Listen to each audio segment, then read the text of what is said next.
Matrix twin flame की awakening कब होती है, डीएम की अवेकनिंग कब होता है और मैट्रिक्स ट्विन फ्लेम का रीयूनियन होता है या नहीं। शिव शक्ति की जर्नी में आप सभी का स्वागत करती हूँ। आप सभी को मेरा प्रणाम। मैट्रिक्स ट्विन फ्लेम को डिवाइन ट्विन फ्लेम भी कहते हैं। इनका अवेकनिंग चाइल्डहुड से ही स्टार्ट हो जाता है, बट वो समझ नहीं पाते। स्पेशली डीएफ की अवेकनिंग जल्दी स्टार्ट होता है। इनको 3D में भी जल्दी मिलाया जाता है। मीन्स पहली बार जब यूनियन में आते हैं तो वो बहुत जल्दी होता है। 15, 20, 25 या 30 की एज तक इनका यूनियन करा दिया जाता है। किसी किसी का डिले हो सकता है, बट ज़्यादातर लोगों का इस एज तक यूनियन हो जाता है। इसका रीज़न है कि इनका लॉन्ग टाइम सेपरेशन होता है। इनको इनर वर्क ज़्यादा करना होता है।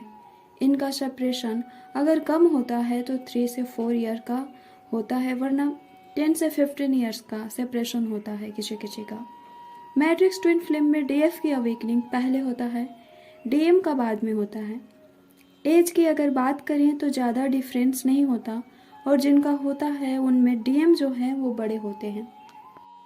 3D में इनका रीयूनियन होता है कि नहीं, तो बिल्कुल होता है, बट लॉन्ग टाइम के बाद। ये एक ओल्ड सोल होते हैं जो कई जन्म ले चुके होते हैं। इनकी जर्नी थोड़ी डिफ़िकल्ट होती है स्पिरिचुअल ट्विन फ्लेम के मुकाबले। मैट्रिक्स ट्विन फ्लेम में डीएम अपने डीएफ को बहुत ज़्यादा, मतलब बहुत ही ज़्यादा पेन एंड ट्रिगर देते हैं, बहुत ज़्यादा हार्ट ब्रेक करते हैं। अगर डीएफ जो हैं वो एज में बड़े हैं तो वो कम करते हैं, उतना नहीं करते। मैट्रिक्स ट्विन फ्लेम को इसी तरह मैट्रिक्स ट्विन फ्लेम नहीं कहते। इनमें मैट्रिक्स बहुत होता है। 50% लोग सेम एज के होते हैं और 50% में एज डिफरेंस होता है, बट उसमें भी डीएम बड़े होते हैं और वो काफ़ी मैच्योर होते हैं। अपने डीएफ को एक चाइल्ड की तरह प्रोटेक्ट करते हैं। इनमें डीएम जल्दी एक्शन नहीं लेते, वो सब कुछ समझते हैं, बट फिर भी 3D मैट्रिक्स से निकलते नहीं। ये बहुत बड़ा रीज़न है इनके रीयूनियन में डिले होने का।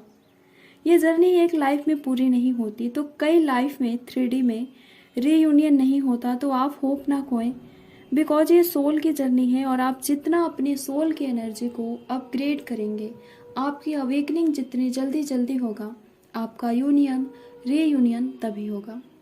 ये एनर्जी बेस्ट जर्नी है। आप इस जर्नी को सिर्फ 3D लेवल पर नहीं देख सकते। एक सबसे इम्पॉर्टेंट बात कि जिन्हें भी ये डाउट रहता है कि 3D में ट्विन फ्लेम का, मैट्रिक्स ट्विन फ्लेम का रीयूनियन होता है या नहीं होता, तो आप इस बात को अपने माइंड में फिट कर लीजिए कि अगर इस जर्नी में 3D में यूनियन और सेपरेशन होता है तो 3D में रीयूनियन भी होता है। रीयूनियन का मतलब 3D मैरिज नहीं होता। कई लोगों के ऐसे कंडीशन होते हैं जिसके रीज़न से वो 3D में मैरिज नहीं कर पाते, तो डिवाइन उन्हें नेक्स्ट बर्थ देते हैं।